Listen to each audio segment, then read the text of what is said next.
Okay, so what you see here is the opposing forces. That is live action role playing as much as it is a military exercise. I don't care if you don't like that or don't agree with it because you don't like it, it's still the fact. I had buddies that were at Fort Polk that were in exercises that involved hiring civilians from outside the base to participate in the exercise as protesters and fanatics during their time of service. That's nothing new. That there's plenty of examples of that. So any exercise, whether it be on a table, be on a computer, be on a map, or be out in 680,000 acres of Southern California desert, you're playing a war game and an RPG when you run a full-scale exercise. The Louisiana Maneuvers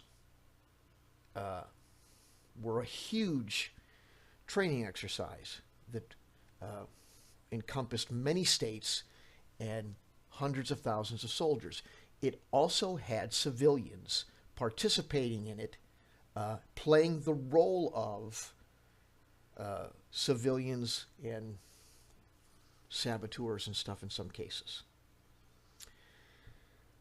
Operation Spartan, 1943, was the British version, or a British version, smaller as it may be, of the Louisiana maneuver. Civilians participated as simulated refugees of war, saboteurs, resistant members,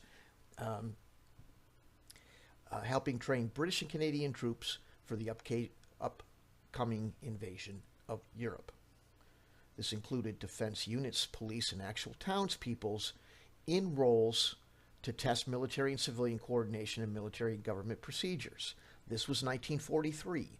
This is exactly what everybody says Braunstein was initially, and it was done some 30 years prior. There's even older ones. Nothing being proposed by certain individuals as the first time something occurred is the first time. Not one bit of it. All of this stuff evolved over decades of people using them, making small modifications, using them in different roles than you expected to see them, things like that. Innovation, if you must use the term.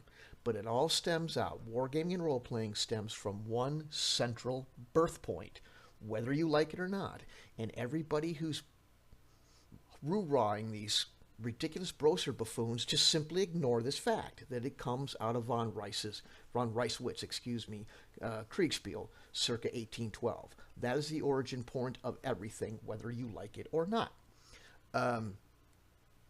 Operation Sea Lion exercises by Germany pressed civilians. Probably they weren't too thrilled by it because they were occupied French civilians, but nonetheless used them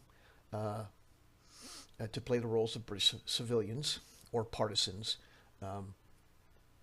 as part of the exercise in preparation of Sea Lion, which didn't happen, but they still planned for it. There was U.S. defense drills all through the 50s and 60s. Most of them were put under the umbrella of a term, Operation Alert. It's very clever, but on the nose. Millions of American civilians were involved in mock evacuation, shelter drills, and recovery operations. Now, granted, it's a little bit of a stretch to say you're playing the role of when you're just being what would happen, and but in the sense that it's a mock exercise, you're still playing the role. It's not really happening. So, but I'll give you that one. It's hard to say that a civilian being a civilian is stretching their acting chops. The Eskimo exercise, circa 1944, so that was in Canada. Civilians, local residents were consulted and occasionally involved in logistical support and simulation roles.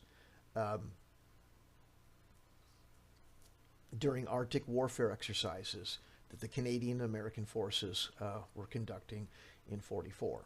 So Snowdrop exercise, late 1950s. Local civilians played roles in mock evacuations and provided gray population dynamics during a Cold War exercise inside the UK. So these go on and on and on. Louisiana Maneuvers,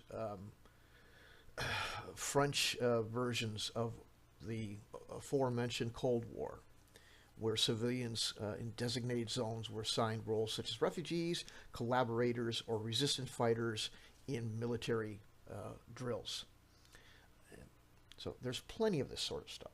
Now everybody goes, well, those are military exercises and they don't count. Okay, Sparky, they do, but fine. If you want to take this another step in a different direction, okay, we can do that. And yes, and I can get you the receipts too. Sorry if I'm a little bit bitchy about this. I hope it doesn't throw anybody off. But I really don't like being gaslit into telling me that some wet behind the ears punk that talks about how the Jews are the source of all the world's problems discovered a game that I've been playing since before they were born. So Kriegsspiel in of itself had many variants. Some versions included non-combat populations, influencing logistics, morale, and political responses. This was all something that occurred well before the brown beer bottle in question.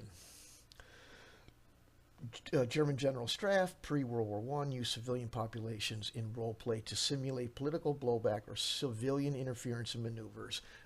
Some of that stemmed from studying and experience of other militaries during Peninsula Campaign, stuff like that. So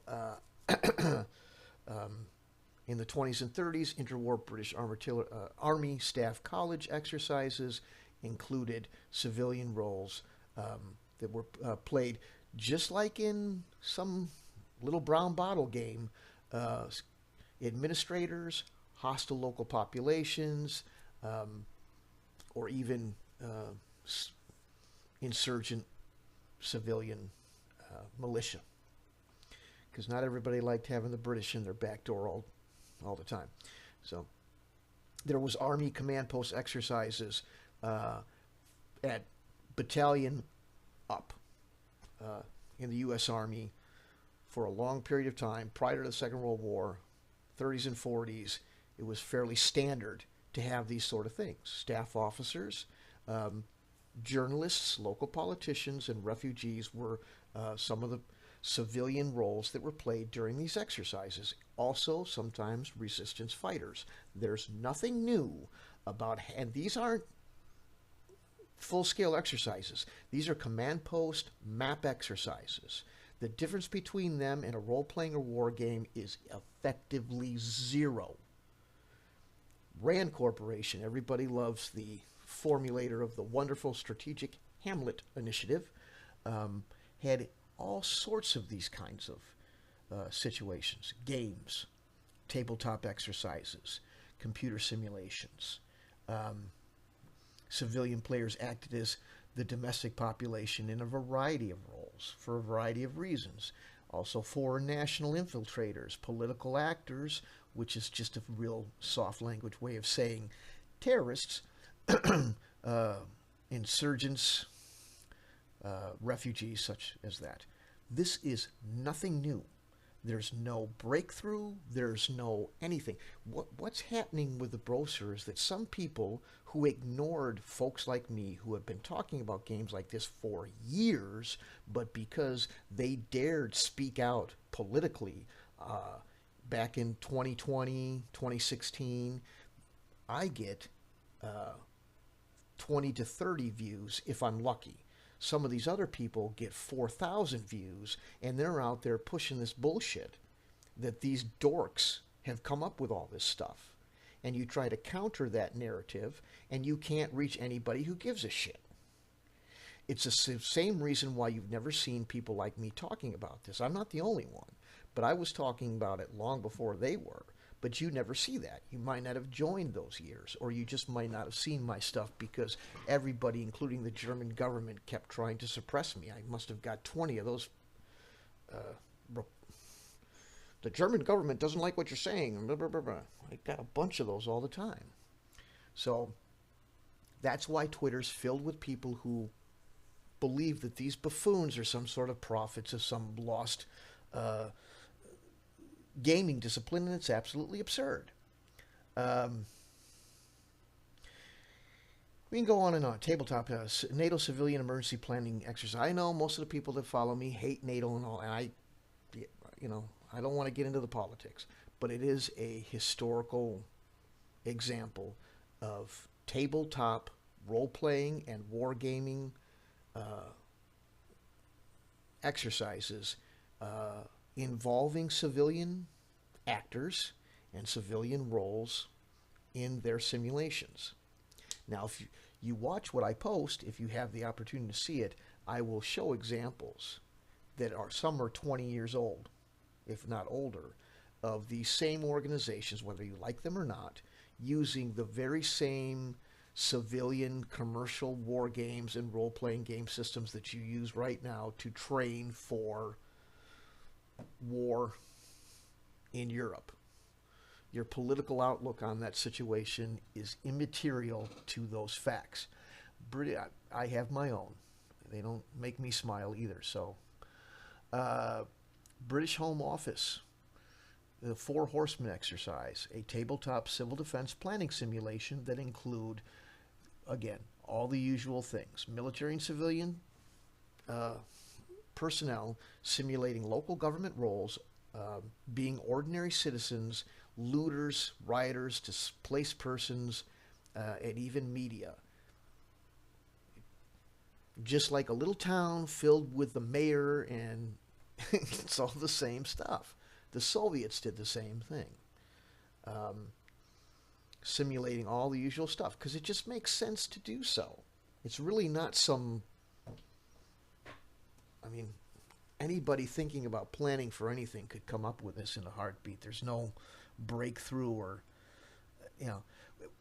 the people you're talking about that are supposedly invented this, all they did was run exercises like this that they got from the U.S. Army and then took them to some convention and said, hey, look, let's change it up and make it Napoleonic. And you're giving that guy some credit for inventing all this stuff, and there is reels, terabytes worth of information on history showing everybody doing the same thing. This whole thing is asinine, and the people trying to sell you books and movies can get as pissed as they want and threaten me with lawyers and all that. They're still full of shit. Here's Joc du Guerre. I don't speak French, so that's as good as it's going to get for the froggy speak, but it's basically staff games run by the French military during their heavy warfare in Algeria as colonizers, if you have to use that obnoxious term. But again, when you're dealing with a insurgency or a non-government military organization that blends into the civilians, like all those VC in Vietnam and stuff, you start planning on how to deal with stuff like that. So, and that requires that people play as civilians, and that your simulations and planning exercises, both on the table and in the field, include that. And when you look at what almighty Grok, that has now become the arbiter of truth for people on Twitter. I can't believe how many people tag that imbecilic dunce of a computer program for information. According to his or hers or whatever it is, explanation of Braunstein, that's really the element. So, but there's another problem. Well, that's not what Braunstein is. This is what Braunstein is. You could keep saying that till the end of time to dodge being pinned down on the fact that you aren't doing anything new. They did the same thing with One for One time. No, it's not that. No, it's not that. They kept changing what it is every time somebody brought it up. And then they deny that. They're gaslighting, lying little shits. Um, there was Pentagon tabletop scenarios on urban riot response during the racial tensions of the 1960s. Classified table exercises involved DoD and National Guard leaders planning on how to deal with that. The riots, like the Watts riots in 67, was it? 67, 66, whatever it was. I hope my year isn't off. But players represented urban populations. In this case, well, I don't want to get people mad, but civil rights groups, stuff like that. So Jim Dunnigan, one of my personal favorite designers, participated in some of these tabletop scenarios or creating them, and he came up with a great title for it, Up Against the Wall Motherfucker. Pardon my French, but that is the proper title of his simulation about this issue. So there are more and more, and I can give you all the receipts, all, that show how this stuff works, and citations of each thing that I brought up, so that you can read about them. So this is reality. The other thing that really upsets me is, and I'm sure none of you care because respect is not something that is afforded most people on the internet, but I did work in some of these fields in the past. So not only are you being a dick that's trying to tell me that the games that I played with my friends in the 70s and 80s didn't occur, you're also being insulting to my professional career and telling me that didn't happen either. And in both cases, you're wrong.